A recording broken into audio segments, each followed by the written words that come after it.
नमस्कारः, स्वागतम। आज की इस वीडियो में हम जानेंगे कक्षा 7 की संस्कृत पाठ्य पुस्तक रुचिरा भाग 2 का तृतीय पाठ स्वावलंबनम, जिसका अर्थ होता है आत्मनिर्भर रहना। पाठ का हिंदी अनुवाद और अभ्यास प्रश्न। पाठ में दो मित्र होते हैं, कृष्णमूर्ति और श्रीकंठ। श्रीकंठ धनिक परिवार से होता है, अतः उसका घर बहुत बड़ा होता है और उसमें बहुत से नौकर होते हैं। कृष्णमूर्ति साधारण कृषक परिवार से होता है, इसलिए उसका घर अधिक दिखावे वाला नहीं होता।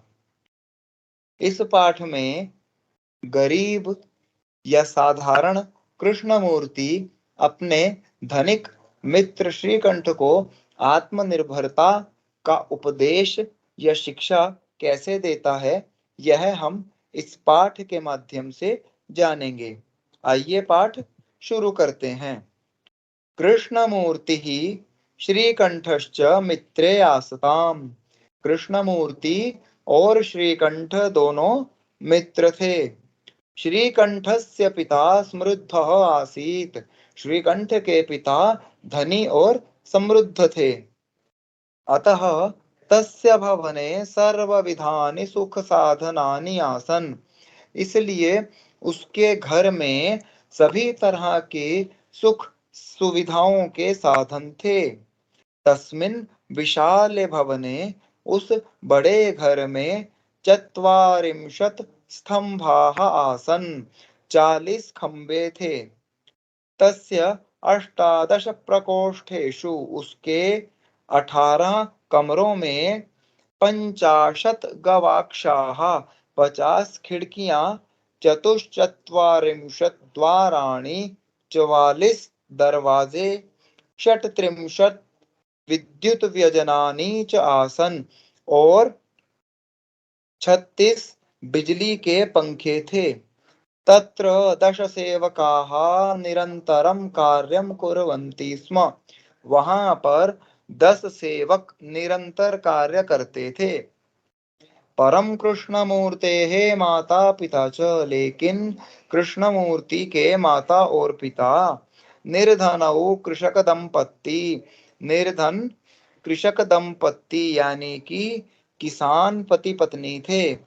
तस्य गृहम् आडंबर विहीनम, उसका घर दिखावे से रहित साधारणंच आसीत और साधारण था।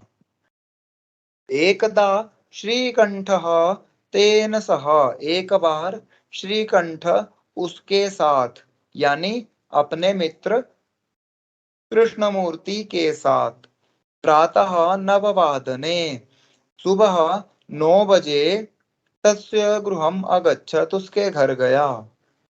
तत्र कृष्णमूर्तिः तस्य माता पिता च, वहां कृष्णमूर्ति और उसके माता पिता ने स्वशक्त्या श्रीकंठस्य आतिथ्यम अकुर्वन्, अपनी शक्ति के अनुसार श्रीकंठ का अतिथि सत्कार किया।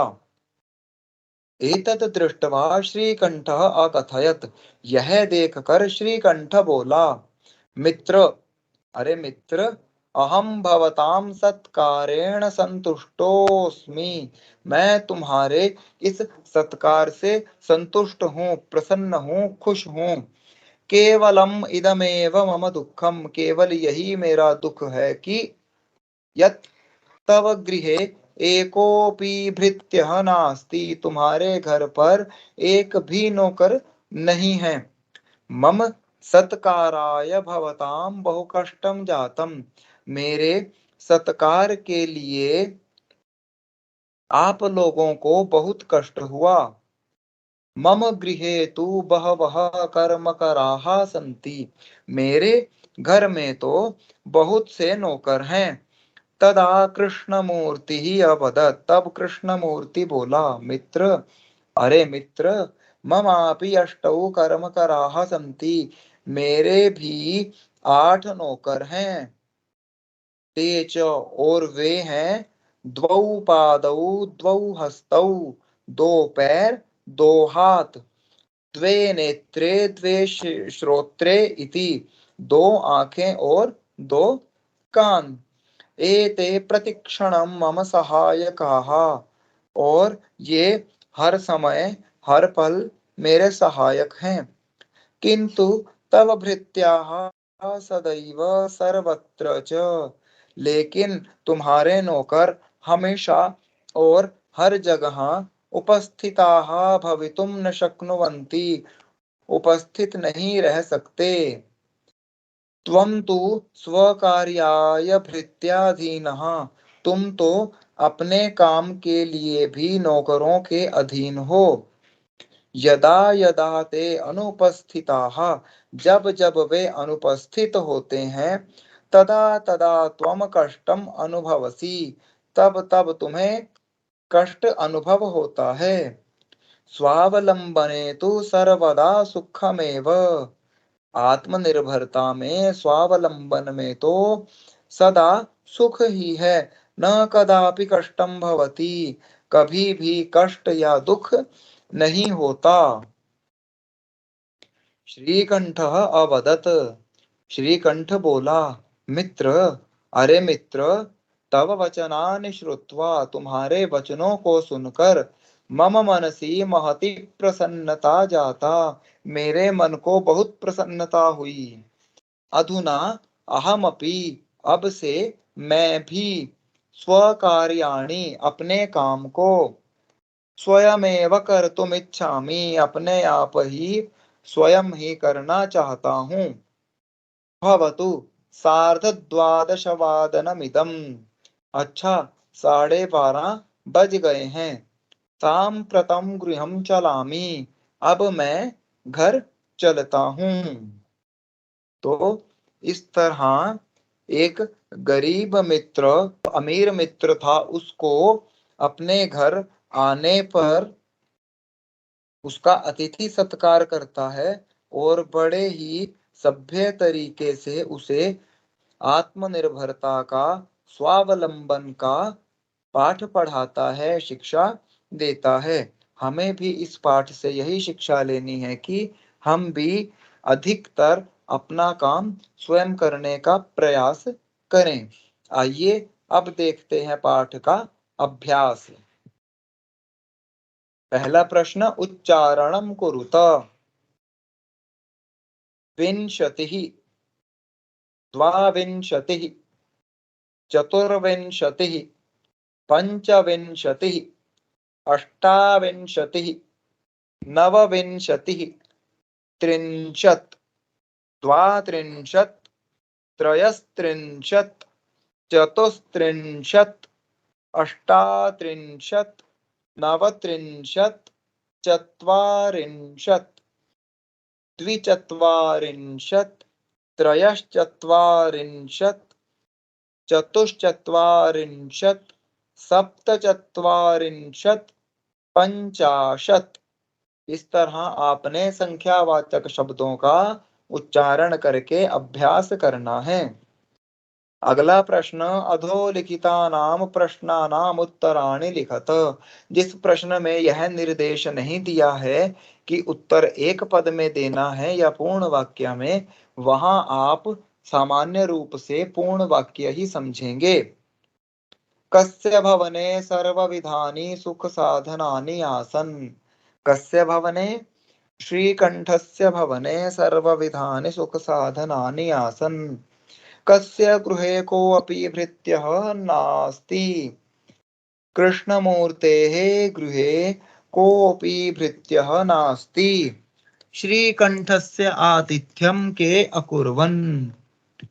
श्रीकंठस्य आतिथ्यं कृष्णमूर्तिः तस्य माता पिता च अकुर्वन्। सर्वदा कुत्र सुखम्। सर्वदा स्वावलंबने एव सुखम्। श्रीकंठः कृष्णमूर्तेः गृहं कदा अगच्छत्। श्रीकंठः प्रातः 9 वादने कृष्णमूर्तेः गृहम् अगच्छत्। कृष्णमूर्तेः कति कर्मकराः सन्ति। कृष्णमूर्तेः अष्टौ कर्मकराः सन्ति। ये थे प्रश्नों के उत्तर। अगला प्रश्न, चित्राणि गणयित्वा तदधः संख्यावाचक शब्दम लिखत। चित्रों को गिनकर संख्यावाचक शब्द लिखने हैं। ध्यान से गिनेंगे। एकम द्वे त्रीणि चत्वारि पंच षट, और 3 पंक्तियां हैं तो 6 तिये 18, अष्टादश।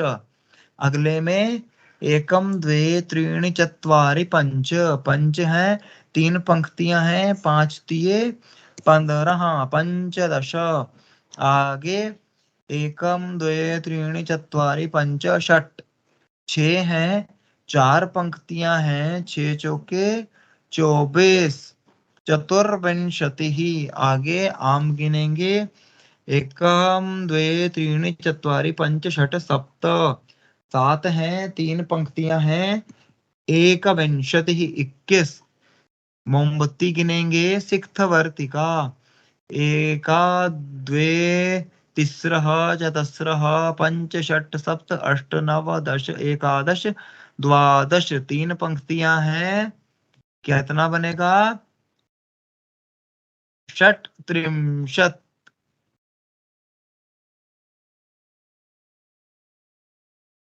उसके बाद पत्ते गिनने हैं।